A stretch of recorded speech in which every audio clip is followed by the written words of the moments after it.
gun control laws, the worse they work. The answer is to have a uniform federal level background check that can be done in a quick amount of time, and then once that happens, the citizen's right to keep and bear arms as enshrined in the Second Amendment should be protected. Is President Obama doing a good job? Absolutely not. Could you name one thing he has done that is good? He's done a lot of good things. I'm not going to say he hasn't done anything good. I think one of the things that he's done fairly well in his administration is look to alternative means to solve problems. I don't agree with the results he gets, but the fact that he's had a number of people who've come in from outside agencies, outside authorities, and outside businesses to give him advice. Now, unfortunately, I think all the advice he's gotten has been pretty rotten. But the fact that he's actually reached out and increased outside of what I would call the traditional Washington pool of intellectuals. Now, of course, he's gone to what I would consider the liberal intelligentsia pool of intellectuals, but nonetheless, he's reached out beyond the Washington insiders for some of his advice. I applaud that sort of outreach and thinking. I just think in the end, his economic policies have been a disaster, his foreign policy has been a disaster, and ultimately, his constitutional policy has been a disaster. Councilman, what makes you better equipped to represent the people of the 6th Congressional District as opposed to your opponent? Well, first, we'll start with attendance records, and I know Grace didn't want to answer this question. She missed 77% of the votes this year in Albany. Nyberg said that, not me. The New York Public Interest Research Group, a Democratic, left-wing leaning organization, cited her as the most absent member of the Assembly this year. Okay? That's one. Number two. She spoke of independence. She has voted 99.7% of the time with Assembly Speaker Shelley Silver. As a Republican in the Council, I voted 70% of the time with my party because I take each issue individually. I take great offense at the notion that Grace voted independently on the landlord bill when it came to Albany and she disagreed. That's because 3/4 of her family's holdings are rental properties. So please don't mistake her independence on that issue for lack of self-interest. Her family has rental properties. I've had real jobs. I've been in the private sector. I've written payroll checks. I've worn a uniform. I did ROTC in college. I've been in the prosecutor's office. I've been a private attorney. I worked on the 18B panel, which is the indigent defense panel of the city of New York, representing low-income families as they were either charged with criminal offenses or wound up in family court. I did that for 6 years. I conducted 44 felony trials all the way to verdict. So I've been there doing things in my community, whether it's as an Eagle Scout at age 18 doing community service, or going to St. John's Law, Fordham University undergrad, Regis High School, Fordham Prep, St. Andrew Avellino, Queens College to work on a master's degree in archaeology. I'm somebody from this community who understands this community, who's lived in this community, and is not part of the 1%. My family works very hard, but I've gone into foreclosure in my house 3 years ago when I ran for office because I didn't have the money, the resources I needed. Finally, we worked it out. Miss Meng's family has a family trust. She's worth $3 million. She keeps talking about the 99% like she's one of us. She's absolutely not. She's part of the 1%. And when it comes to the day-to-day going to work, this year I had a brain tumor. I was actually operated on in New York University Medical Center in May. It was diagnosed the week after I declared for Congress. I've missed 9% of the New York City Council meetings. New York City Council meets year-round, and I'm on 7 committees, more committees than any other freshman in the New York City Council. I found the time to go to work. My opponent didn't. Councilman, should the United States continue to strike to spike the terrorism in Pakistan? Should the United States continue to what? To strike. Strike. Absolutely. Look, the United States has an obligation to our national security to continue to root out terrorism wherever it is. And as you know, Hezbollah has now attempted to attack us here in the United States again. Ray Kelly and the NYPD once again foiled a bomb plot here, saving hundreds of thousands of lives. If that material had been actual demolition material, that explosion would have hurt thousands initially. 17 separate bomb attacks have been thwarted since 9/11 here in New York City. When we go after them overseas, we send a message. And remember, they're still doing it. Hezbollah attacked a busload of Jewish tourists in Bulgaria just 6 weeks ago. blew up a bus of tourists. This isn't going away. We have an obligation to stay the course and to root out terrorism wherever we find it. Are Speaker Boehner and the House Republicans doing a good job? And could you pinpoint some things that you would say they're not doing such a good job at? They're doing an okay job. I wish they were doing a better job. I'll tell you the biggest thing I think they're not doing well, and that's reaching across the aisle. I think one of the most important things for a legislator to do is to have a conversation, to have a dialogue, to talk to the other side, and to try to gain consensus. If I had been Speaker Boehner, I would have locked my entire delegation in a room and not let them out until they attacked the budget problem this year. I know Congressman Turner is here, and he worked tirelessly to come up with ideas, thinking out of the box. I don't think we should have abrogated our responsibility as a nation to a super committee to make predisposed cuts at the end of the day when it's the obligation under the Constitution for the Congress to set the budget. I think by passing the buck, kicking the can down the road, we did a huge disservice to this country. We're facing mandatory cuts now, and if we don't recapture the House and win the White House in the Republican side this year, we're going to have to deal with these mandatory cuts that may devastate our military, and that's not right. Congress had an obligation to go line by line until they were blue in the face and came up with a solution that both houses would have passed, and regrettably they didn't do that. How do you propose we address the issue of illegal immigration, and how do we deal with the illegal immigrants currently in the country? Okay, well, first, the Republicans have to wake up to the reality that you're not deporting 7 to 10 million people. And that's a failing of my party. The second thing we have to do is not reward people for coming here illegally. So I have a solution which will make both sides equally unhappy, and therefore I think it's the right one. We will take a 3-year period in which everybody who is here illegally may stand up and be counted. They'll have an opportunity to go register without fear of deportation.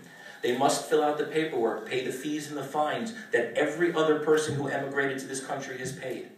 They fill out the background paperwork, and it's investigated by ICE. If it comes back clean, they will have a 10-year interval to show they're paying their taxes to the United States. If they do that, they will become a lawful, permanent resident. They will not become a citizen. They will never become a citizen unless they choose to serve in the military or the Peace Corps. If they choose to do that, they can gain citizenship. Otherwise, they will be a permanent resident, never have to worry about getting deported, can come and go as they want, will get a U.S. passport. If they don't do that, they're gone. We tighten our borders, and that's the end of the discussion. We have to acknowledge the reality there are people here we could never round up, could never send home. There are children of people who came illegally. We can't blame them for having come here, but we can't reward them for committing a crime either. This country was founded on laws. Tens of thousands of immigrants each year wait online to get into this country. It's not fair that people cheated to get here, but I'm willing to compromise. I'm willing to make an offer, a 3-year period, fill out your paperwork, let us know you're here, so that what happened this year in the census never happens again. Flushing was undercounted by as much as 20% because people who were here illegally didn't want the government to know they were here. Well, what happens? We lose out on federal funding because of that. We're not going to solve a problem we should have solved. This gives us the best of both worlds. It doesn't disrupt families. It's not going to break people apart. But by the same token, it's going to give us a means to stabilize the situation and generate new taxes. You don't want to pay your taxes? We don't need you here either. It's the same story. Every citizen here has to do it. There's no reason, if you want to be part of this system, you won't play by the rules of the system that's here. So that's my plan. I don't support the DREAM Act for one reason. I don't get college tuitions for my students, and we just heard about how bad student loans are for our own kids. How can we give them to other people when we're not giving them to our own citizens? That's not right. If we're not giving student advantages to American citizen children, how can we give them to illegal alien children? We need to fix the entire system, and not in one piece, but together.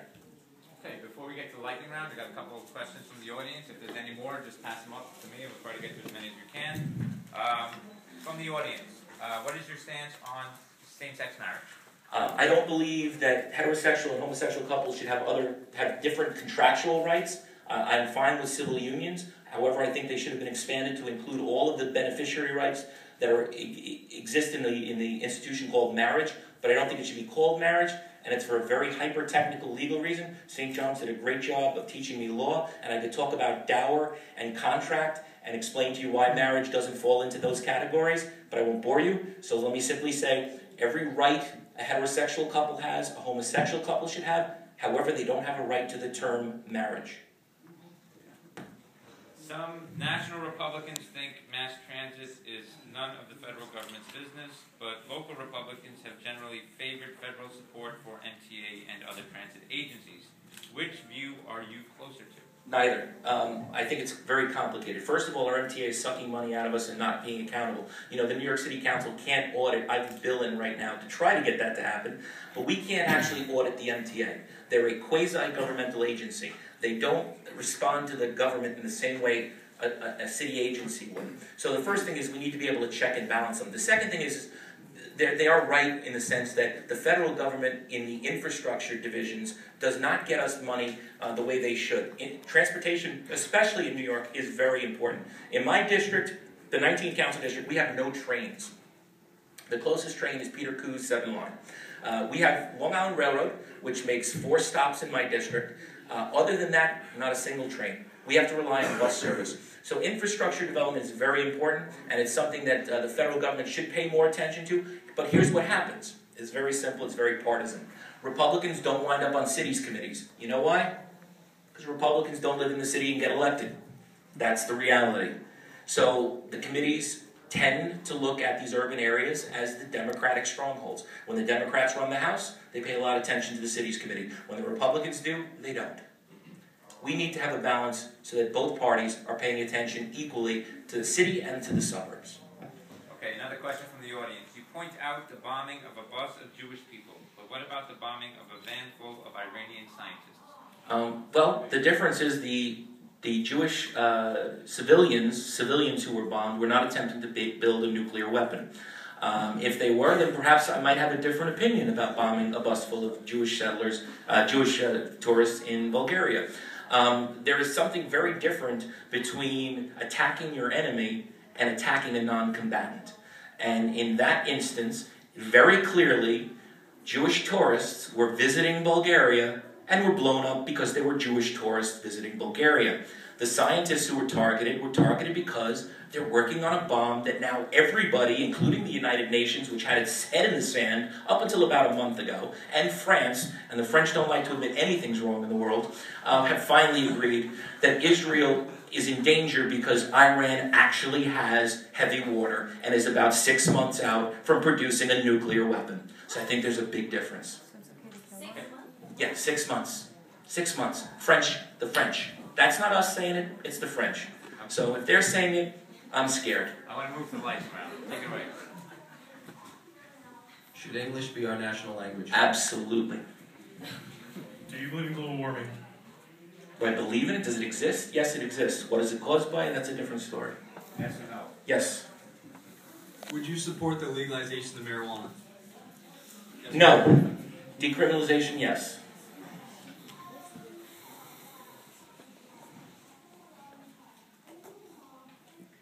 Did Assembly Speaker Sheldon Silver effectively handle the Vito Lopez scandal? Absolutely not. Do you believe that the size of our Navy should increase? The size of our Navy? Moderately. Would you vote for Gary Johnson over Mitt Romney, yes or no? Absolutely no. And I love Gary. He's a great guy. I drank with him. Not a yes or no, but it's a one-word response. What song would you sing in a karaoke bar? Hanging by a Moment. Billy Joel's your favorite. Billy Joel's my favorite artist, but Lifehouse is the songs I'm best able to sing. In case you haven't seen the YouTube. Would you like to see Puerto Rico become a U.S. state? I would like Puerto Rico to make a decision as to what it would like to do, and then we can have that conversation. Yes or no? No, until Puerto Rico says it does. Has Governor Cuomo done a good job? Yes.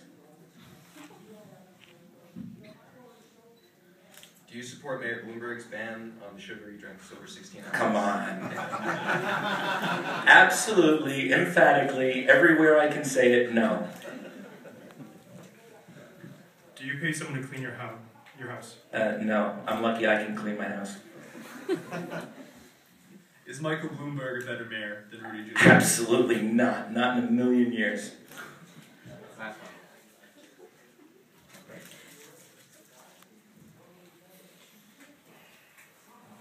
Do you 100% support Mitt Romney for president? Absolutely not 100%.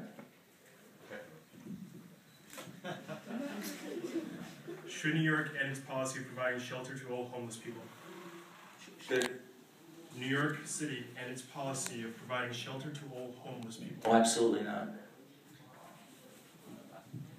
Have you ever been arrested for anything other than civil disobedience? No and no. Thank you, Councilman Halloran. Thank you.